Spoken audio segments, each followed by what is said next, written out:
Dr. Draken stood there, breathing heavily as he looked down at his hands. There was blood dripping onto the cream, white-colored carpet. But he didn't care. He just finished picking out the little pieces of glass and threw them onto the floor. As he did that, he felt so dizzy. He closed his eyes and shook his head, trying to come back to direct focus. But whenever he pulled out a silver glass from his hands threw it onto the rug. He felt as if he was throwing a piece of his mind or personality away with it. Then after he finished what he was doing, he looked up and walked over to the shattered window, which he possibly broke. Then he saw his reflection. He remembered Drake and Sheena. The two wonderful gifted children he once knew were gone. Little did he know, but they saved his life. If only, he thought to himself, if only I could thank them. Just then he heard a stumble of footsteps came rushing down the hall. He knew it was Dementor and his pumped henchmen. He didn't know what to do, so he decided just to play it cool. Dementor, as rude as he was, didn't even bother to knock, and he just barged right in. What the hell happened? He asked breathlessly as he walked over to Draken. These eyes have looked upon pharaohs. He didn't know what to do but just to play it cool. And the son of the carpenter. Draken was still bleeding horribly. Out there, he said, now they must look in a lifeless voice, pointing to the window. What the hell happened? Saw something. A bird got away, Draken said, pointing up to the broken window. Dementor casually walked over in his hands almost behind his back and examined the window. Yes, I see. Well, let's get you all cleaned up then, shall we?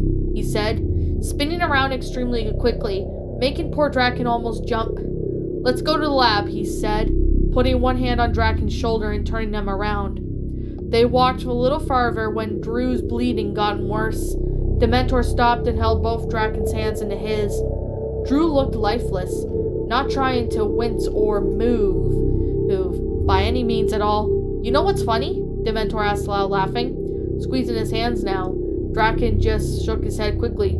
The mind control medication I have give you almost to not get hurt at times, he said. Oh, and also while you're having the medication on you, for any reason you were to get hurt, you wouldn't bleed, Drew, he said, almost in a whisper. Draken then knew at the times Dennis had found out that he was back in the real world, and he needed to stay. And with that, the mentor squeezed his hand so hard that Draken let out a cry in pain and attacked him. Damn you, Drew! Henchman! Dennis called as Draken pounded his fist all over Dennis. The Dementor lunged upon Draken and started kicking him. You have to escape now, Drew. Seems like your medication. I think you need a stronger dose of it. Dementor said, struggling upon Draken, who was biting him and trying to skin him alive. No, he wailed as Dennis pulled his hair. And Shigo, yes, your wonderful sexy mouth-dropping assistant shall soon be mine, and we'll live a wonderful romantic life together for Draken. And that kind that doesn't involve you, Dementor said, pinning Draken next to the ground. Draken looked up at Dementor lying upon him and spit in his face. Then Drew got loose and screeched his face. No, goddammit, I will swear to the Holy Ghost if you lay one finger, one, I swear, I'll rip every limb off of your sinful body, Draken yelled. Henchman! Dementor screamed, while kicking poor Drew off of him. 5 big manly henchmen came running into the room and helped the small puny Dementor up again to his feet, and then attacking poor Draken while holding him against the wall. One more henchman came running up to the room and held out an extra long vial of mind control medication in a super long needle. Thank you, Cassidy, Dementor said, snatching it from him. He limped over to the squirming Draken and ripped off his coat sleeve. This time he interjected the needle that was very quickly and harsh, not gentle and quick like before. Draken's world was spinning again, and he landed back in the beautiful meadow. But this time the meadow was old, dark, and gray, like an old depressing movie that you would watch on AMC. Drake? Sheena? He called out, yelling, looking around. There was a very big wind that was a little bit of rain, falling off from the dark clouds in the sky. Drew, said a small voice, coming from far behind him. Drake, he yelled, running towards him. Drake was kneeling down holding someone's hand, and he was crying and had blood upon his t-shirt and was shivering. When Drew saw him, he gasped and couldn't believe it. "Drake! Oh my God! What the hell happened to you?" "Oh my God!" he said.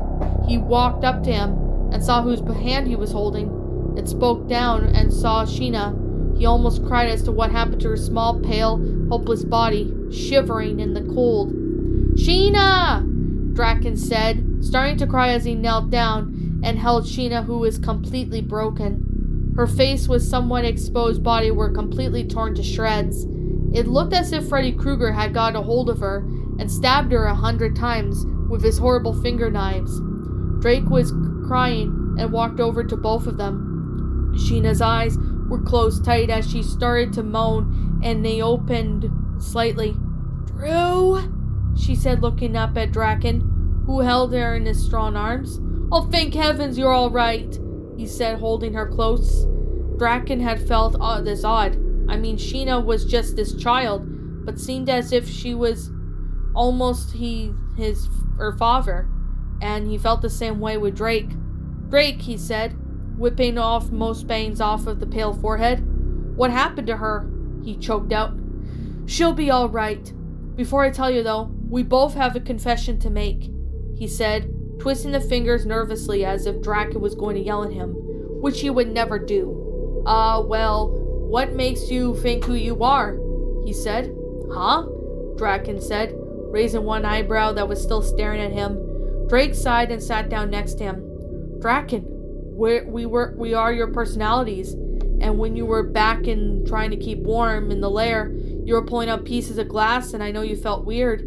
This is why," he said, pointing to Sheena, who was snuggling her head into his chest and trying to keep warm. Draken was so surprised and very upset, plus very confused.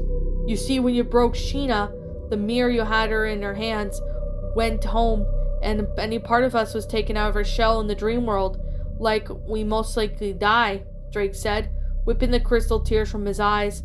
Draken was completely shocked. Then it had hit him like a tumble of bricks. He had almost killed Sheena. More tears streamed down his blue face as he stared at the helpless, loving child in his arms. He looked like a baby to them, his very own baby girl just born, just looking for her mother to be fed. "I'm sorry. I was so selfish," he whispered, kissing the loving the child in his arms. He kissed Sheena on the forehead. Draken felt like he would die because he almost killed the love of his life. The winds were stopping, and the sun slipped its way through the dark clouds, in which they were turning the milky sky white again. Drake had noticed what was happening and smiled, and looked up at the beautiful clear sky. Draken stopped crying slowly, and felt the hot, crisp sun upon his back and neck. He looked up and enjoyed the moment. He looked around and saw that the trees, which were destroyed by the storm, were regrowing their leaves. Quickly, he thought if his was all a dream. Everything he had from his fight with Shigo up until now. But then stopped dreaming and felt the movement coming from Sheena's chest. He looked down and saw that she was breathing and that her cuts were closing up within seconds. A flush of joy rushed back through the entire body. He smiled and pulled the matted hair out of her face so he could see. With all the minutes of the bruises and cuts were gone, she slowly opened her eyes and blinked them a few times. She rolled over so she would be on her back and looked up at Draken. A toothy smile came upon her face as she led up into his arms and flew him tightly. "Oh, thank God again, you're all right," he said, still firmly crying. She then broke the hug and looked at him. "That's for you saving me, Drew," she said gently. Draken just smiled and hugged her again. Drake had stopped looking up when he heard what he was about to be shocked and see that Sheena was right. "Sheena!" he screamed, practically tackled her to the ground. "Yes, I see you're okay.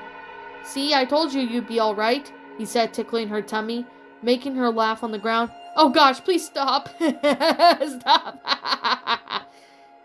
"That tickles Drake," she said, holding her stomach as she laughed. Draken heard a wonderful, sweet, relaxing music inside his head, and he laughed and watched the two kids that were healthy edging play the soft dirt. He felt as if there was a miracle which had occurred, and the way He felt right. Draken let him play for a little, so he decided to take a walk. He walked for a bit of half an hour and lied down and looked up at the beautiful clouds, which were passing by him in time. He smiled as he laid his body into the fresh bed of flowers, and then remembered what life was like when he was a child, the way he would have looked at the clouds and pretended he could see objects. He sighed and took a deep breath, closed his eyes, and then started to remember what had happened through his entire life, from his birth to where he is now, and the thought he went to sleep, started to remember what his life was like before he met Shigo. I'm going to kill Greg for getting me pregnant. I can't be a mother. I'm so young and restless, she thought to herself as the nurse came and injected a needle into her arm. The woman looked this way as she was trying not to flinch, making it look like if she was a dweeb. After the woman left the room, the woman looked down at her stomach, which was very big. She kept her hands on her stomach, feeling the baby kick every now and then. She had light brown hair and blue eyes, and her skin was very pale, only a little color to her cheeks, from breathing so heavily. She closed her eyes and tried to get some rest. Finally, at 11:30 in the morning, she felt her baby start to come. Doctor, she said, starting to cry, feeling the pain below. Help, she wailed, searching for the buzzer to contact the nurse. She was starting to sweat even more now, and she finally grabbed the buzzer and pushed it like crazy. A nurse came in rushing with rubber gloves, along with the male doctor behind her. Okay, Abby, just breathe heavily and push when the doctor tells you, the nurse said kindly, taking Abby's hand and giving her support. Okay, on the count of 3, Miss Lipsky, push. 1, 2, 3. The doctor ordered. Poor Abby yelled as she pushed and pushed, and the doctor told her, Oh, and I'm not Miss Lipsky. I'm not even married to Greg yet. He was the one who got me pregnant. I can't believe I'm doing this. Can't you cut me open? She ordered, looking down. The doctor looked up at Abby and told her he couldn't do that. The only reason he would keep him or her safe and find a home to raise them with his daddy. Where they were getting married would be happy to give her. And I would do anything for this child, if it means taking my life away, she thought as she opened her eyes and pushed the hardest and longest. Okay, I see the head. Come on, Abby, you're almost there. You can do it, the nurse named Hannah said.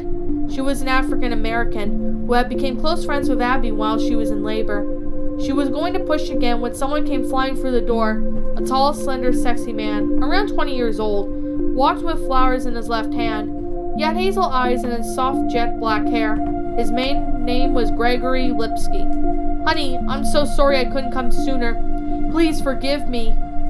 I love you so much, he said, walking over to her and kissing her, putting the flowers in the vase.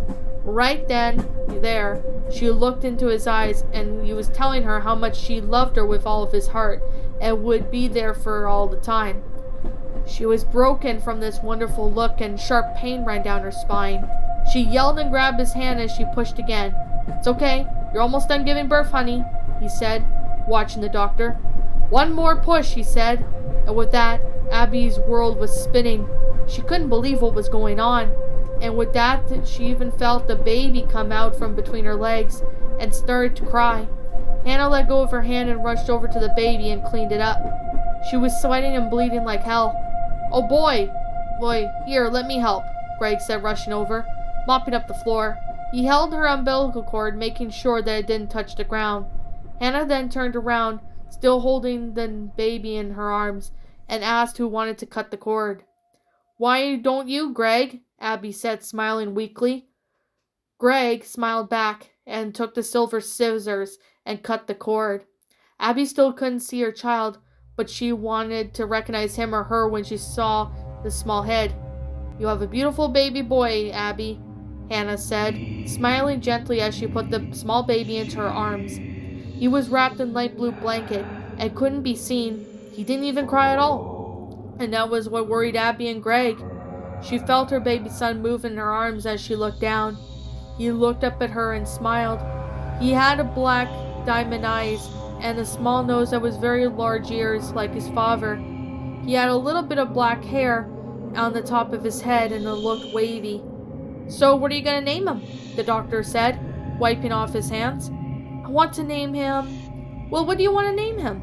She asked, looking up at Greg, who was preoccupied with his new son. I'll name him anything what you like his name to be, sweetheart.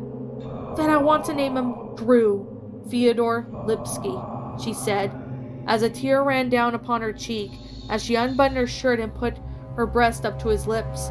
He suckled as he got his milk. This made her feel wonderful. He was enjoying this a lot. When her down check, when she thought she was done, tried to pick him up so he could cling onto her chest and suck harder and faster. Someone's hungry, Greg said, laughing, as she stroked her son's head gently. It's wearing me out, she said, sighing, and looking up at Greg. She chuckled and kissed her forehead and told her what he was going to get her some food. You want anything? You must be hungry as well. I may just have an iced tea, she asked. Sure. He walked out of the front door, and Abby looked down at her son and smiled as his last little suck finally gave up. She then picked up her baby boy and felt the cloth fell off. He was hot and sticky, so she left him off of him so he can get some air. She put him up to her shoulders and patted his back firmly, making him burp. And after she knew it, he had drifted off to sleep within his arms. She loved Drew and would never hurt him and would always be there for him.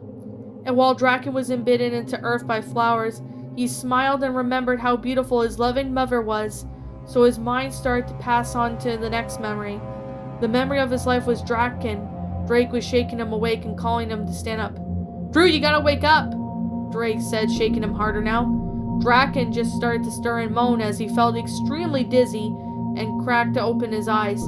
Draken, he finally screamed. What is it? Is everyone alright? He said, panicking and jumping onto his 2 feet. You have to go home, Sheena said sadly. But why do I have to leave? I want to be with both of you. Please don't make me go back, he said, begging. Shigo needs you. She is going to be in trouble, and she's going to be hurt by you. And the only way to stop it is if you try your very hardest to get back to where you belong now, Drake said, standing up. Draken went white, and then he heard that Shigo was going to get hurt by him. So he hurried past them and ran up the hill and watched from behind as they hurried after him. So the battle was just beginning. There it is, Monty! There it is, she said, jumping for joy. She ran inside and helped him to the blimp in the sky and got her field away from Dementor's lair. Her heart started to pound extremely fast as she got her things and ran first out of the blimp. Come on, you guys! You don't have to be so slow, Shigo said. The two of them were taking their time getting their things ready. When they reached Dementor's Florida lair, Shigo decided to go in the back way, avoiding as many henchmen as possible. Dia and Amy would soon go from the basement and deal with the controls, and Monty and his ninja monkeys would have to go through the windows when being told by a signal from Shigo. They all split up and went their separate ways. Shigo climbed up the back and almost fell. She was so nervous about what Dementor had done to Draken, she felt like she was going to throw up upon herself. Inside, Draken was now fully under mind control and was cleaned up and briefly ready for battle. Dennis and his henchmen were ready. They were ready for battle because Dementor had spotted Shigo and the rest of the rest on a meter that searched the sky for disturbing objects. He was with Dementor in the fighting room, looked like he was ready to kill someone. Now, Draken, you know what to do, correct?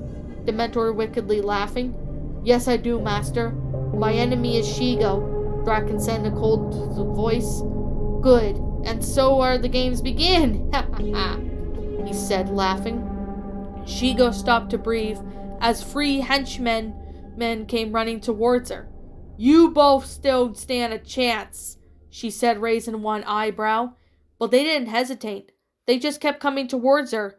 She jabbed both of them in the stomach and then punched them until they were out as a light. She looked around and fixed her hair and hurried off to find Draken. She walked back down a long, dark corridor, looking at the disturbing pictures that hung on each side. She felt a cold wind as she passed through the door. Something caught her eye as she passed it. Shigo walked into the room and gasped as she saw a huge blood stain on the white cream-colored carpet. Oh my god, I hope this isn't Draken's blood. Shigo said as she bit her lower lip, looking around as she knew a huge fight or argument in the room. It wasn't a good that she knew she had to find Draken and get him back home safely.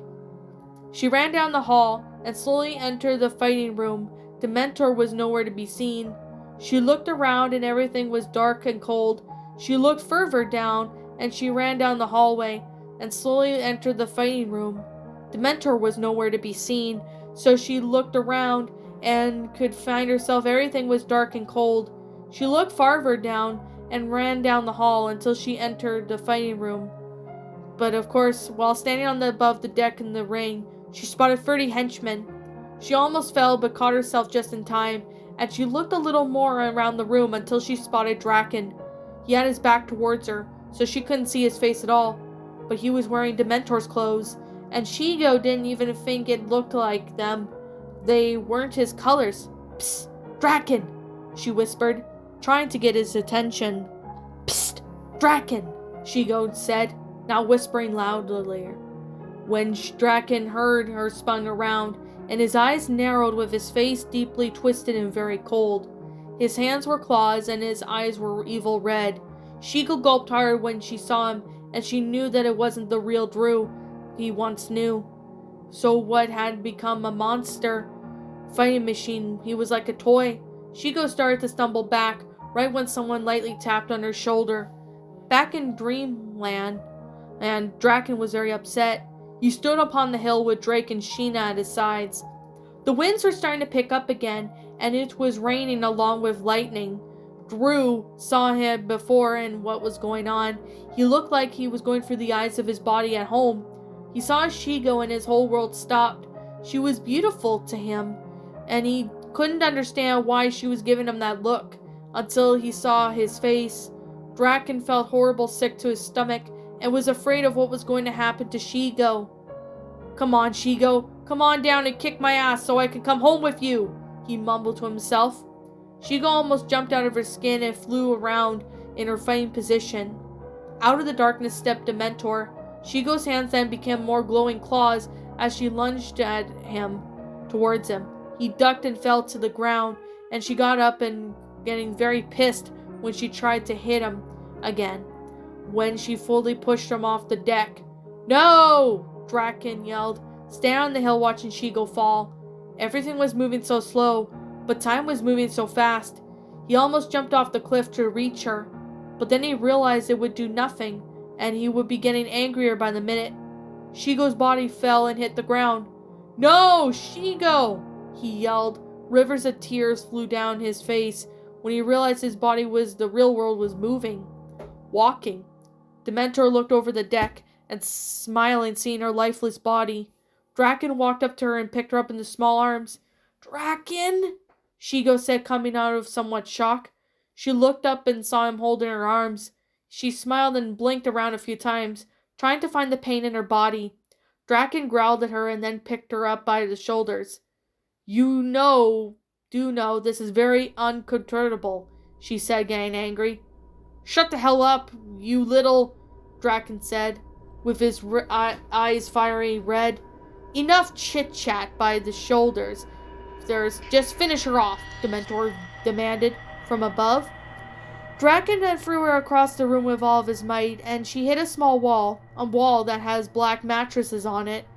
Knit, "You leave your filthy hands off of her," Draken said to Dreamland, and said to himself. Both Sheena and Drake started giggling, realized that it was serious. "I swear to God, if Dementor, you lay one finger on her, I'll skin you alive," he said, getting more and more upset. Shigo couldn't believe what was happening. She stumbled and caught her balance, ready to challenge Draken. "What the hell is wrong with you, Draken?" she ordered as she saw him running towards her. She ducked and ran past him. "Monty, now!" Shigo yelled, as Monkey Fist and his ninja monkeys came flying in the windows. All 30 henchmen came running at them. "Monkey ninjas, attack!" Monkey Fist yelled, as the little brown and blonde hair monkeys all attacked the henchmen.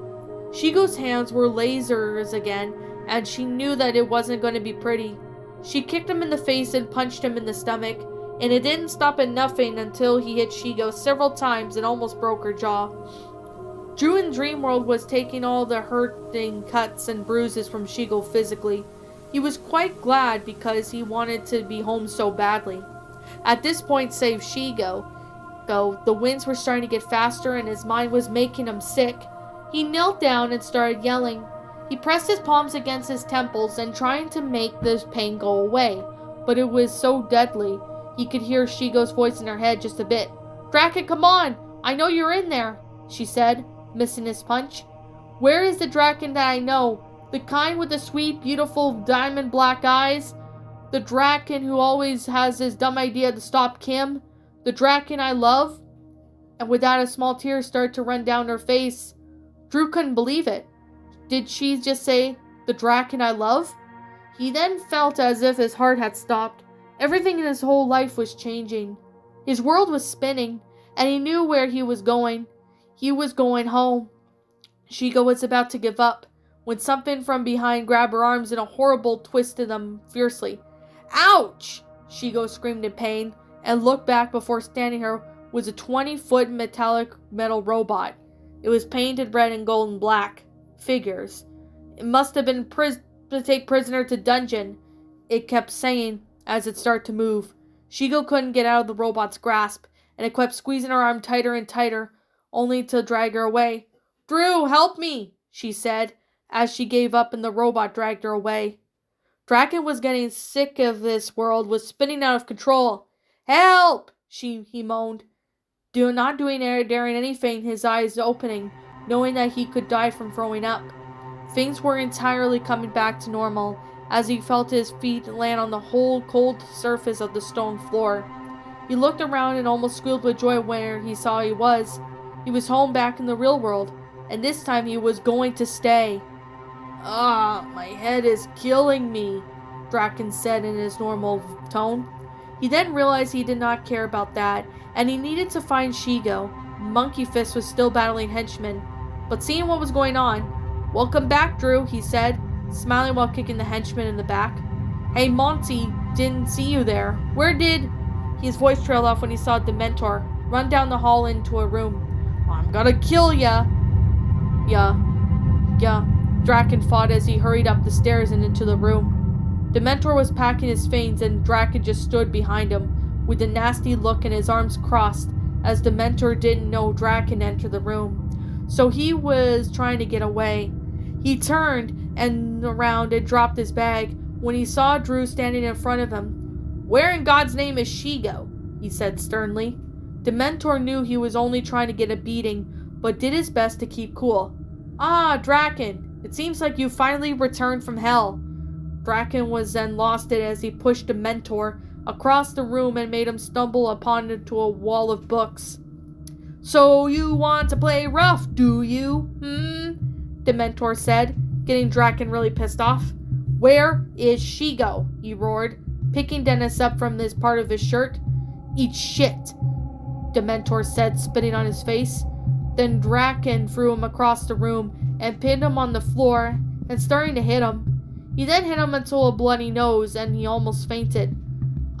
Sure me," he said, raising his fist and air warning him. "In dungeon room 545, he said weakly, and then fainted.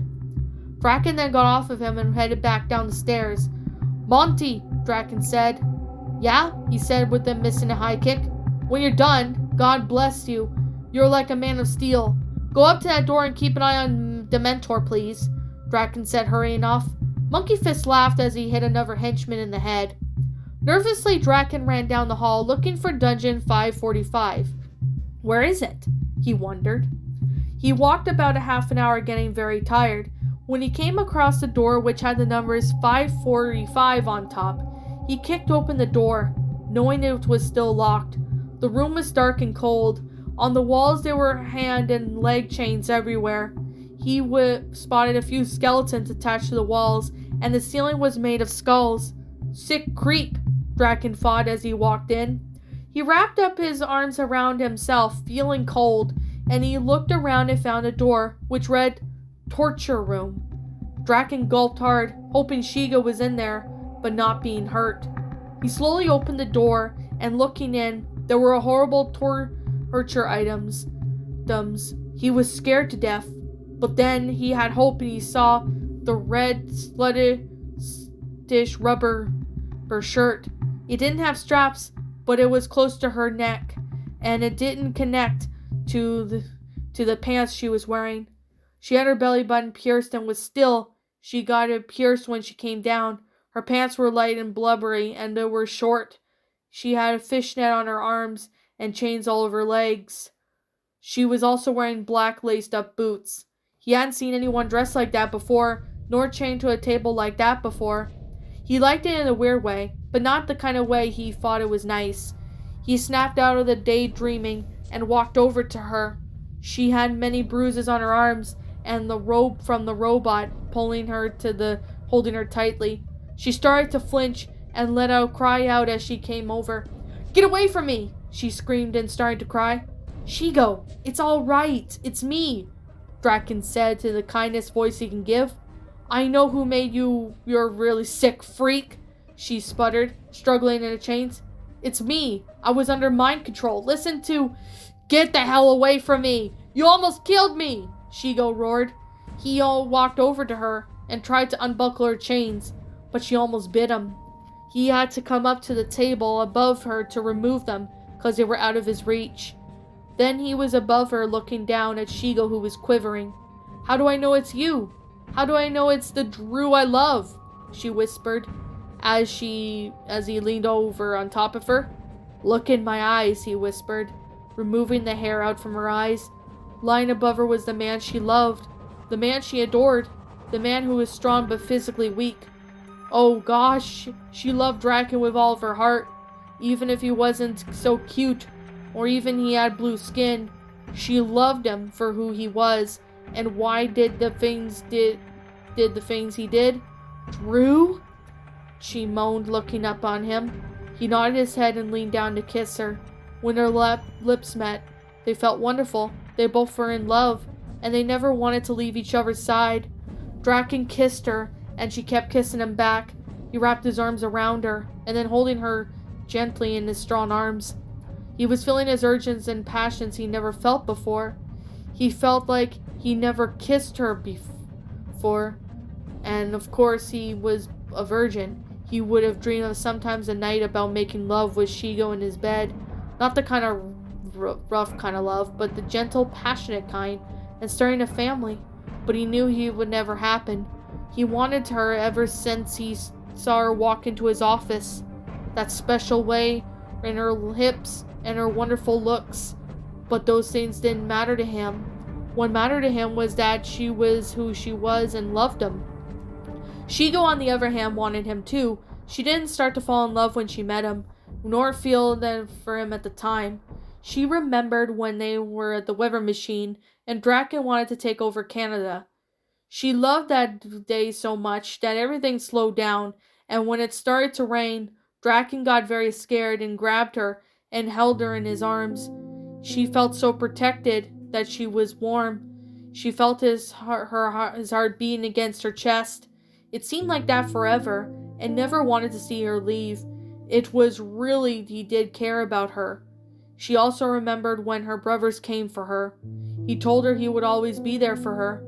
She knew that she had to save him whenever Dementor kidnapped him, because she knew what kind of man Dennis was, the killing kind. Finally their kiss broke and they were both tired and breathing heavily. "I love you so much, Draki," she said, running her hands in his hair. She smiled and kissed her forehead and whispered in her ear, "I love you too, Shigo. I have always loved you, and I will never stop loving you until the day the sun stops shining." Shigo was happy to hear these kind words. She had always had such a hard life, but once she didn't know that Draken had it worse. A lot worse. He had kissed her forehead and struggled to undo the dusty locks. "Who did this to you?" he asked protectively. "Of course one of Dennis's henchmen. I'll kill them whenever I get out of here," she growled. "They marked me," he said. Draken's eyes opened wide and looked down at her. He thought he had hurt her. "They didn't violate you?" he asked in a shivering tone above Shigo. More tears streamed down her face and choked out. No, I'm dressed this way for Dementor so he can do whatever he wants to me, she said between sobs. Draken was so upset. He could have killed Dementor when he had the chance. I'll kill him, I swear to God. I'll tear him apart, he said, unbuckling the last lock. Her shoulder blades were killing her for being so uncomfortable position. She hopped off the wooden table and unchained her feet. She was very weak and very light. He picked her up in his arms and dried her tears. Shh, he said, trying to calm her down. It's okay, I'm here. You don't have to be afraid. I won't allow anyone to touch you again, Shigo. I promise. He then closed her eyes and smiled to herself. She was safe, back in the strong protective arms that she once knew. Shigo knew that he was serious and would never let her get hurt again. She was able to walk out when the darkness came. 5 robots. Capture Shigo, they kept saying. Draken stood in front of Shigo, with his arms out protecting her, and she had been going through hell and didn't need this anymore. They were coming closer when they all started to shift gears and started acting weird. They were going onto the walls and getting stuck. A big ball of smoke came out from behind and they all stopped. Someone shut them down. Out of the doorway stepped Dia and Amy, followed by Dementor who had a gun to her head. What's up, my pretties? It's the Lion Queen here. I want to appreciate you all for tuning into this video, and I do appreciate you guys supporting my video by giving this video likes and stuff. If you really enjoyed this video, be sure to leave a like, comment and subscribe if you're new, ring the bell for notifications to when I upload so that way you guys will get updated for whenever I upload. If you want to follow me on Twitter or DeviantArt, feel free to leave a follow on those if you are interested in following me on those socials. If you want to support my backup channel, known as Miss Dark Shigo, feel free to subscribe to it, as a link to that will also be in the About page section. And with that being said, and that being the case, thank you so much for watching, my pretties, and as always, stay pretty.